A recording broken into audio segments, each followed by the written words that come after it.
Good morning students. मैंने 15-14 था।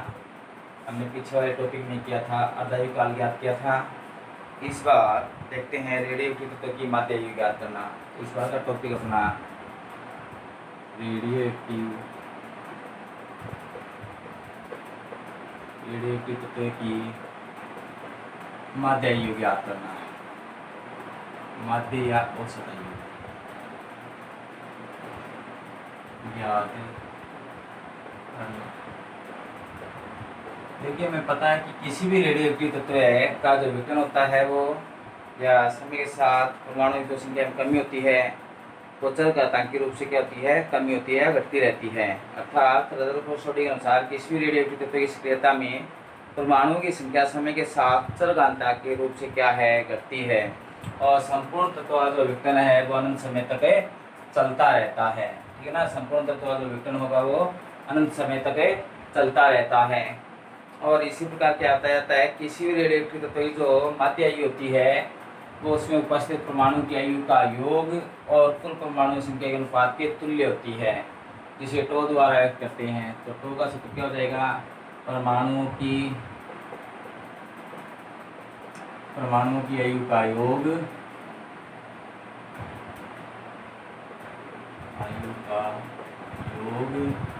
कुल परमाणु संख्या।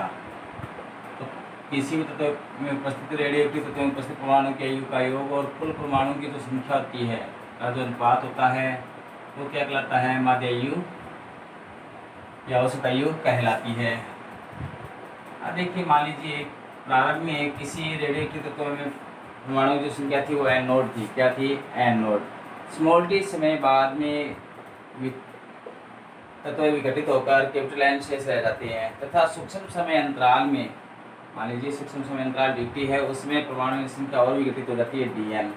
तो इस अवस्था से संबंधित कुल परमाणु संख्या जो दी जाती है वो 0 से अनंत tdn द्वारा व्यक्त की जाएगी। परमाणु की कुल आयु का जो योग होगा 0 से अनंत tdn द्वारा व्यक्त किया जाता है।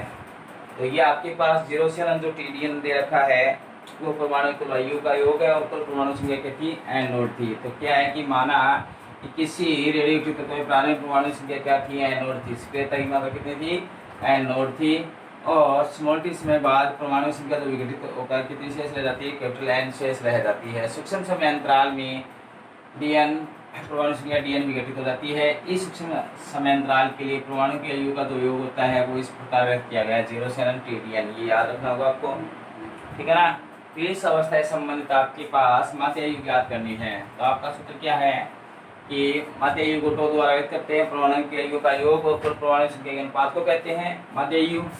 तो टो बराबर परमाणु का आयु का योग, परमाणु के आयु का योग तो 0 से अनंत tdn, और कुल परमाणु संख्या n नोड। चूंकि 6 नियम क्या कहता है, परमाणु विघटन की दर परमाणु संख्या क्या होती है, समानुपाती। तो dn/dt बराबर माइनस का लैम्डा n ये होता है। यहाँ से dn की वैल्यू निकालो, तो dn बराबर क्या गया, माइनस का लैम्डा n dt। ठीक है, इसलिए तो बराबर 0 से अनंत t माइनस का लैम्डा, तो माइनस वाले लेते हैं लैम्डा n dt अपॉन में क्या है, n नोड। लैम्डा नियतांक का बाहर आ जाएगा। तो देखिए क्या करते हैं, चूंकि तो बराबर माइनस का लैम्डा 0 से अनंत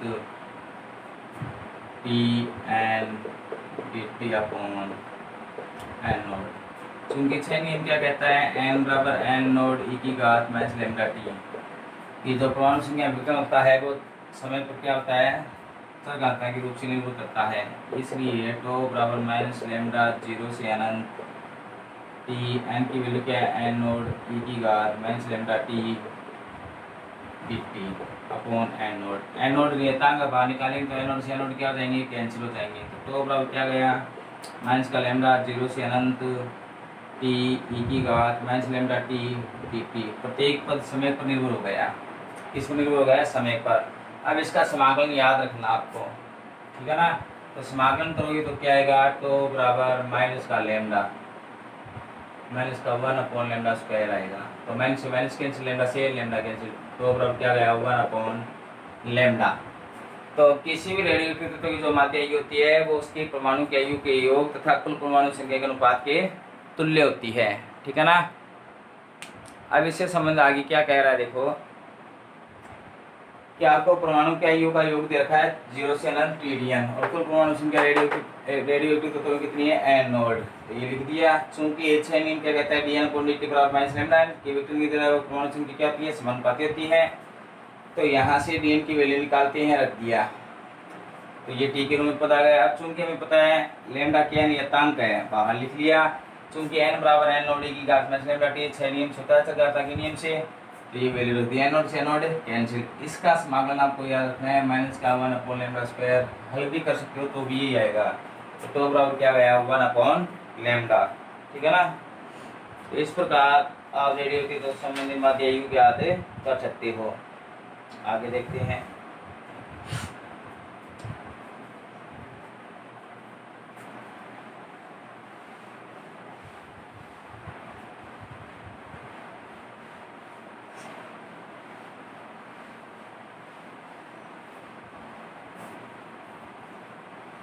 अगला अपना टॉपिक है रेडियोएक्टिव तत्व ज्ञात आयु काल तथा माध्य आयु में संबंध ज्ञात करना। रेडियोएक्टिव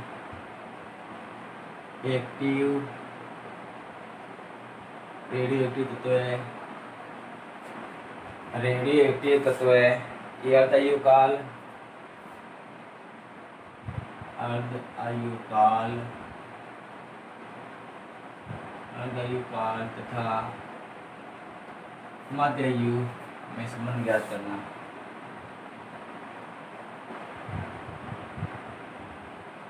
माध्य आयु में संबंध ज्ञात करना।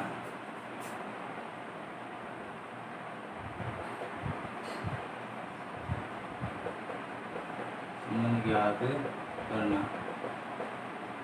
तो सबसे पहले देखते हैं रेडियोएक्टिव तत्व ज्ञात आयु काल सूत्र से।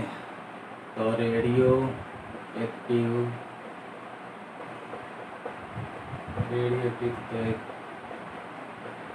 अर्ध आयु काल सूत्र से, अर्ध आयु काल सूत्र से। तो रेडियोएक्टिव तत्व के अर्ध आयु काल सूत्र से, तो रेडियोएक्टिव तत्व अर्ध आयु काल का सूत्र क्या होता है, कैपिटल T बराबर 0.693 अपॉन लैम्डा। तय नहीं होता है, ये होता है अर्ध आयु काल का सूत्र। इस वाले टॉपिक में हमने किया है। इसको इस प्रकार लिख सकते हैं क्या 0.693 इंटू 1 अपॉन लैम्डा। समीकरण नंबर 1 चूंकि माध्य आयु सूत्र से, तो रेडियोएक्टिव तत्व के माध्य आयु का सूत्र क्या होता है, माध्य आयु सूत्र से, तो बराबर क्या होता है 1 अपॉन लैम्डा।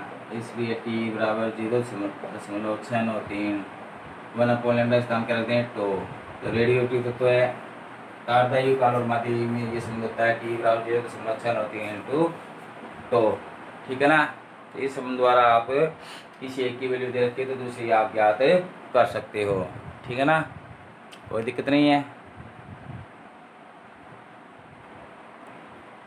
टॉपिक देखते हैं।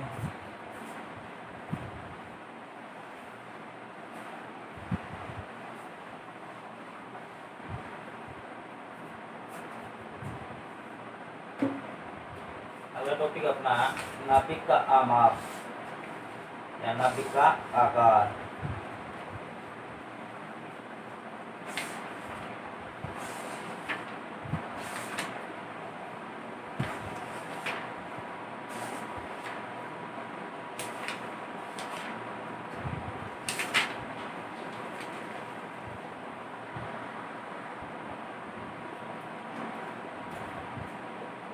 देखिए नाभिक का जो आकार होता है या माप होता है तो द्रव्यमान संख्या पर निर्भर करता है।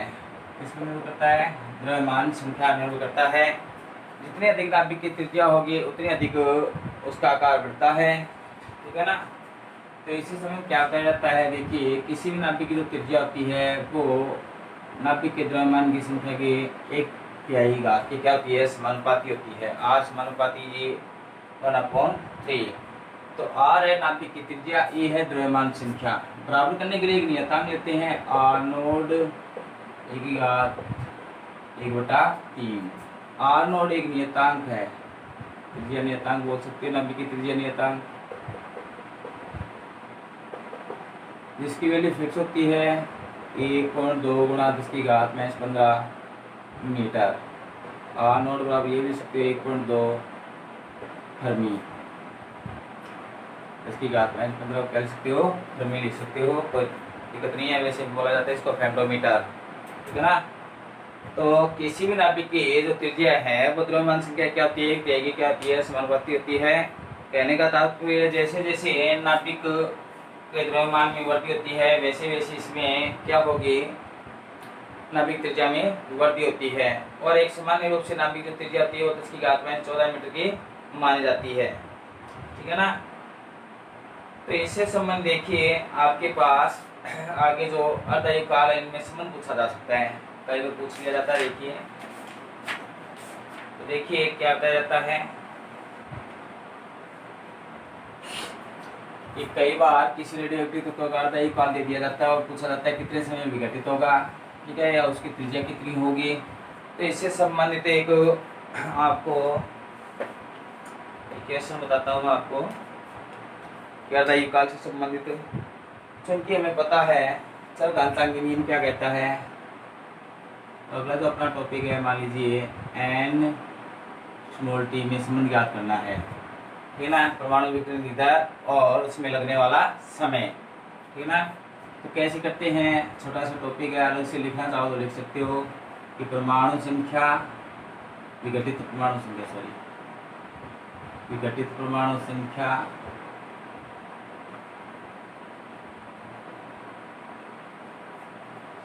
में उसे विघटित होने में लगा समय, विघटित होने में लगे समय में संबंध ज्ञात करना, संबंध ज्ञात करना कि कोई तत्व है कितने समय में विघटित होगा। तो उससे संबंधित आपके पास एक और इक्वेशन आप ज्ञात कर सकते हो। 6 नियम तो क्या कहता है, क्योंकि आप जानते हो 6 नियम से, तो 6 नियम आपने निकाला था, n बराबर n नोड e की घात माइनस लैम्डा t निकाला था, नहीं निकाला था, याद होगा शायद। अब आपको अर्धयुग काल से संबंधित एक सूत्र याद आना चाहिए, इससे संबंधित है अर्धयुग काल से संबंधित है।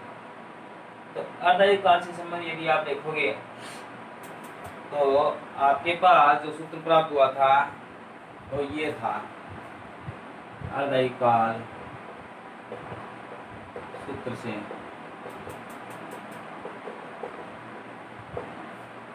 T बराबर log 2 अपॉन लैम्डा, या आपने ये लिखा होगा T बराबर 0.693 अपॉन लैम्डा। तो log 2 की यदि वैल्यू देखते हैं हम, इसकी log 2 की, तो वो वैल्यू कितनी होती है 0.693, और log 10 2 की कितनी होती है 0.3010, ध्यान रखना, ठीक है ना। पीछे बताया था मैंने आपको ये। अब देखिए इसकी सहायता से यहाँ से लैम्डा की वैल्यू ज्ञात कीजिए। तो लैम्डा की वैल्यू ज्ञात करते हैं यहाँ से, तो इस सूत्र की आवश्यकता होगी आपको। तो यहाँ से लैम्डा की वैल्यू ज्ञात करते हैं तो क्या आएगा, log 2 अपॉन कैपिटल T, ठीक है। ये मान लीजिए समीकरण नंबर 1 थी और ये समीकरण नंबर 2। तो समीकरण 1 व समीकरण 2 से, समीकरण 1 व समीकरण 2 से तो आपके पास क्या वैल्यू आ जाएगी, देखिए n बराबर n नोड e की घात माइनस लैम्डा के स्थान पर क्या लिख सकते हैं हम, log 2 upon capital T, log 2 upon capital T into small t।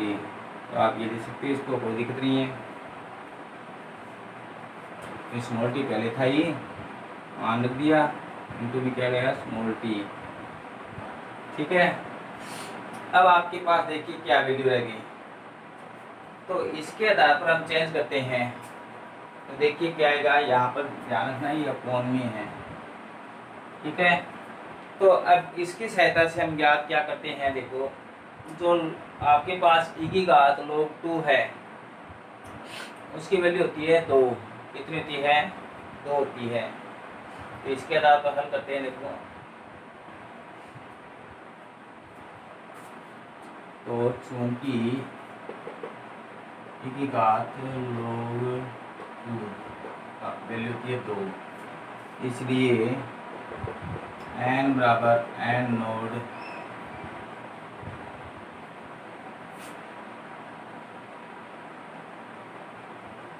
n बराबर क्या आएगा, देखो हल करेंगे तो आपके पास जो वैल्यू प्राप्त होगी वो क्या प्राप्त होगी,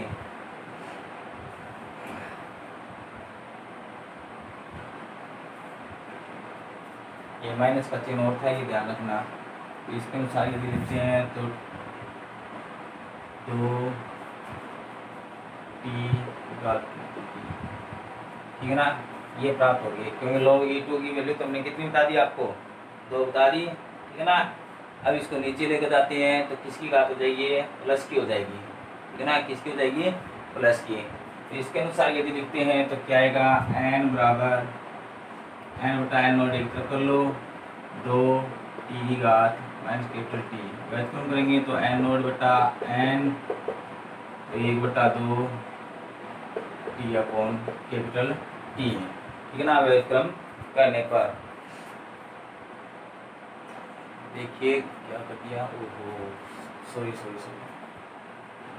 इसका व्युत्क्रम करेंगे पहले क्या आएगा, n अपॉन n नोड जल्दबाजी में गलत हो गया ना, 2t घात अपॉन कैपिटल टी, ठीक है ना।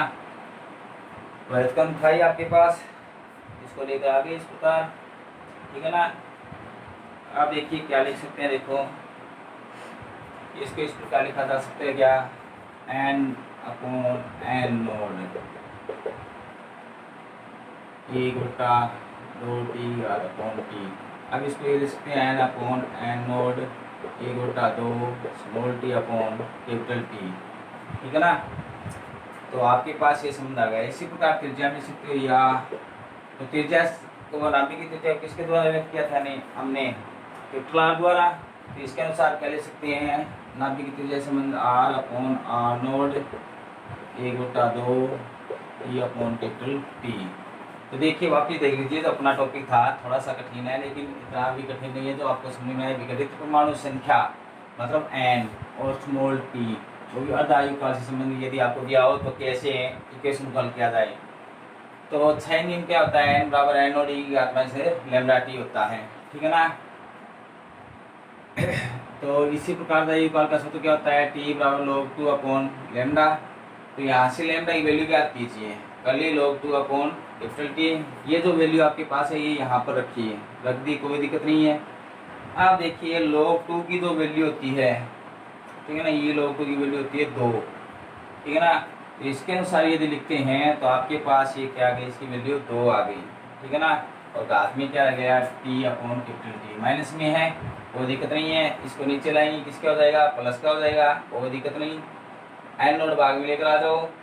अब देखिए इस पर एक पर ही घात मान सकते हैं ना, t अपॉन कैपिटल टी मान लिया, कोई दिक्कत नहीं है। तो n अपॉन n नोट बराबर क्या है, 1/2 small T upon capital T. इसी प्रकार त्रिज्या में आप ये संबंध ज्ञात कर सकते हो। इससे संबंध देखिए कई बार न्यूमेरिकल पूछे जाते हैं, इसलिए मैंने आपको ये बताया है कि इस प्रकार क्या करना है। तो देखिए देखते हैं इससे संबंधित कोई न्यूमेरिकल देखते हैं।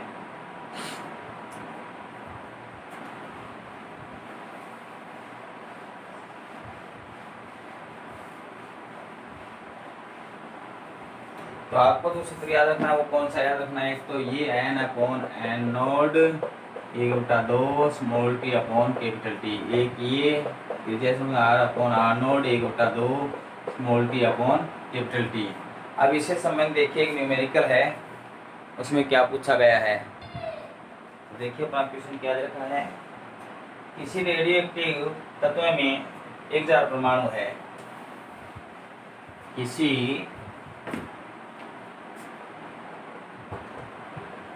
रेडियो एक्टिव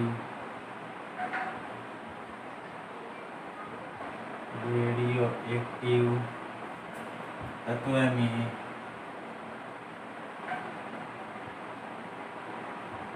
1000 परमाणु है। क्या कह रहा है? किसी रेडियो एक्टिव तत्व में 1000 परमाणु है तथा उनका अर्धायुकाल कैपिटल T है। उनका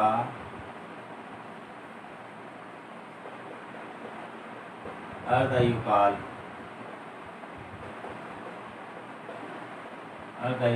कैपिटल T है। और क्या पूछा है? देखिए क्या कह रहा है, तो कितने परमाणु कैपिटल T/2 समय में 50 शेष रहेंगे, तब कितने परमाणु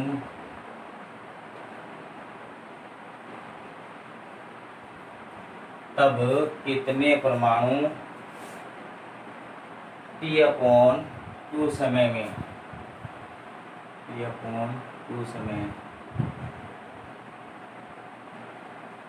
कितने परमाणु T/2 समय पश्चात शेष रहेंगे।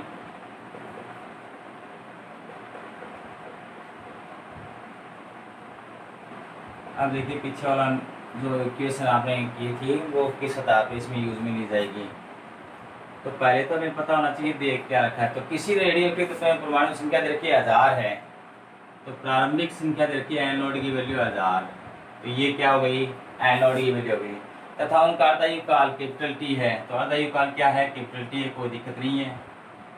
ठीक है, इसकी सहायता से तो अर्धायुकाल कितना दे दिया? Capital T। फिर क्या कह रहा है? तब कितने परमाणु T/T समय में क्या रहेंगे? शेष रहेंगे।